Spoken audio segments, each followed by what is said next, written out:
बिस्मिल्लाहिर्रहमानिर्रहीम। अस्सलाम वालेकुम प्यारे बच्चों एंड ये टीचर्स, खुशामदीद। आज का उर्दू का सबक नंबर 2 है, जिसके लिए मुझे पूरी उम्मीद है आप तैयारी के साथ आए होंगे। आपके पास होगी आपकी किताब मेरे प्यारे बच्चों, और टीचर्स के पास क्या होगा? जी हाँ, डिस्क्रिप्शन बॉक्स में से डाउनलोड किया हुआ मटेरियल जो इस लेसन को सपोर्ट करता है, और उस लेसन प्लान में इंस्ट्रक्शंस हैं कि लेसन को कैसे हमने एग्जीक्यूट किया है और टीचर्स इसको कैसे मजीद बेहतर बना सकते हैं। तो आइए आज का सबक शुरू करते हैं। और अगर किताबें आपके पास हैं डियर टीचर्स एंड स्टूडेंट्स, तो आप ज़रा किताब के सफ़े को गौर से दिए गए जो स्क्रीन पे सफ़ा है उसको देख लीजिए, और तस्वीर को ज़रा ढूंढ के अपनी किताब का सफ़ा खोल लीजिए, ताकि आप उसके ऊपर अगर आज की तारीख लिखना चाहें तो लिख सकते हैं। और मीनवाइल टीचर्स, आप अपना रिसोर्स अपनी टीचिंग टेबल पे रेडी कर लें, क्योंकि ECCE की क्लासरूम में हमने एक्टिविटीज़ के ज़रिए बच्चों को कॉन्सेप्ट सिखाना है। तो प्लीज़ इस वीडियो को यहीं पे पॉज करें और अपना मटेरियल रेडी करें। मीनवाइल मैं अपना स्टडी मटेरियल रेडी कर लेती हूँ।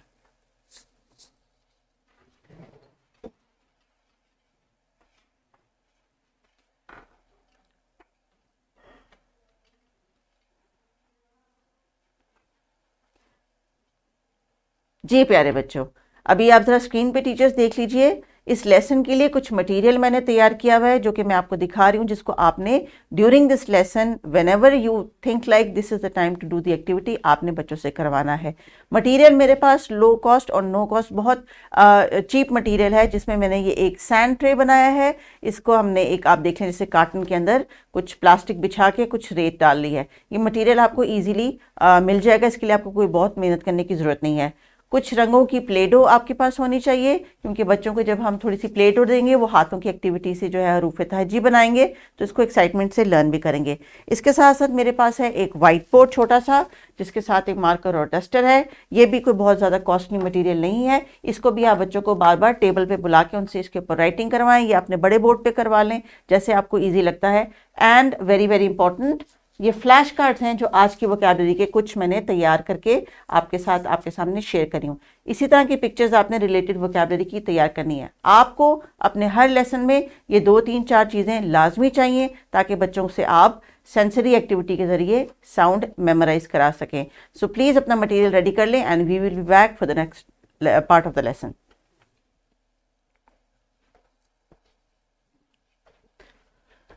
तो जी टीचर्स, अभी आपने जिस मटेरियल को देखा उसको हम यूटिलाइज करेंगे और हम उसकी हेल्प लेंगे इस लेसन को मज़ीद बेहतर बनाने के लिए। तो प्यारे बच्चों, अभी तक आपने अपनी किताब का सफ़र रेडी कर लिया होगा, जिसमें आपकी यही तस्वीर आपको नज़र आ रही होंगी।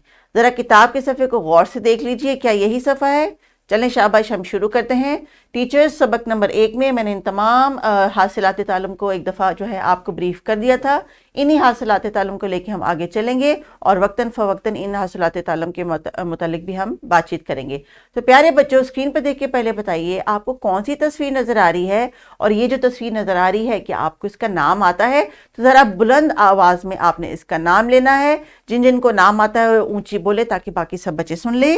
ये है तस्वीर एक आरी की, आरी। शाबाश, अगली तस्वीर देख के बताइए किस चीज की है? ये तो हम सब के पास है, ये है हमारी आंख। आंख, जी हाँ, जरा नाम पुकारिए जोर से। आंख, शाबाश। एक और तस्वीर है, ये मेरा फेवरेट फल है जनाब, गर्मियों में आता है, और इसका नाम है आम। शाबाश, वेरी गुड। गौर क्या करना है हमने, जरा बताइए। शुरू की आवाज आरी, आंख, आम। जी हाँ, तो इन तीनों तस्वीर की शुरू की आवाज है आ की। तो टीचर्स, जो हरूफ तहजी आ है, असल में वो अलिफ का रुकन है। जैसे बे अलिफ बा, जीम अलिफ जा, उसी तरह अलिफ और अलिफ जब मिलते हैं तो वो अलिफ मद आ की आवाज़ निकालते हैं। इसलिए ये अलिफ मद आ उर्दू का जो है वो रुकन है अलिफ का। और ये वोकैबुलरी टीचर्स आपने डिस्कस करनी है। बच्चों को मौका देना है कि इन अस्वाद की पहचान कर सके, और आपने इनमें जितने टीचर्स आपकी जो इंस्ट्रक्शन दी गई है इसको रीड करके ज़रा फॉलो करें। बच्चों से टेबल पे जो मटेरियल मैंने आपको सजेस्ट किया है उसकी मदद से ज़रा इनको आपने फोकस में रखना है फ्लैश कार्ड्स के ज़रिए, ताकि वो उन तस्वीर के नाम बताएं। तो प्लीज़ पॉज द वीडियो और फ्लैश कार्ड्स की एक्टिविटी एग्जीक्यूट करवाएं। जी प्यारे बच्चों, मेरे पास जो फ्लैश कार्ड्स हैं मैं आपको दिखाती हूँ, जो जल्दी से मैं आपको दिखाऊंगी, आपने नाम बताएंगे। ये एक सब्जी है और इसका नाम है आलू। शाबाश। ये मुझे एक फ्लैश कार्ड मिला तो मुझे लगा जैसे कि ये मेरी आपी हैं, तो मैंने इसको आपी का नाम दे दिया। शुरू की आवाज आ। और एक और फ्लैश कार्ड मुझे मिला जिसपे बनी हुई है आग। शुरू की आवाज आ। जी हाँ। तो डियर टीचर्स, अगर आपने भी अपने फ्लैश कार्ड से बच्चों के जो है वो साउंड की रिकग्निशन डेवलप की है, तो आइए देखते हैं प्यारे बच्चों, ये जो आवाज जिसका हम इतनी देर से जिक्र कर रहे हैं वो देखने में कैसी है। ये आवाज जो है, ये अलिफ के ऊपर जब हम एक छोटी सी मद लिखते हैं तो ये बन जाता है अलिफ मद आ। इस हरूफ तहज्जी का नाम है अलिफ मद आ। टीचर्स बच्चों से जरा रिपीट करवा लीजिए। जी हाँ, ये है अलिफ मद आ। और आ से कौन कौन से अल्फाज अभी हमने देखे? आग, आलू, आंख, आम, और भी बहुत सारे अल्फाज आपके आसपास होंगे, आपने उनको आइडेंटिफाई करना है।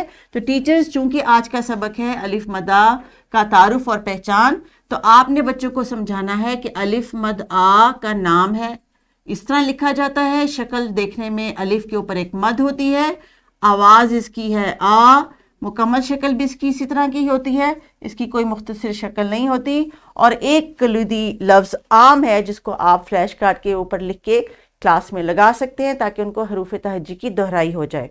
और अब डियर टीचर्स, चूंकि बच्चों ने इस हरूफ तहज्जी को देख लिया है तो अब इनको आपने इसकी थोड़ी थोड़ी लिखाई की मशक करवानी है। तो प्यारे बच्चों मेरे साथ दोहराइए।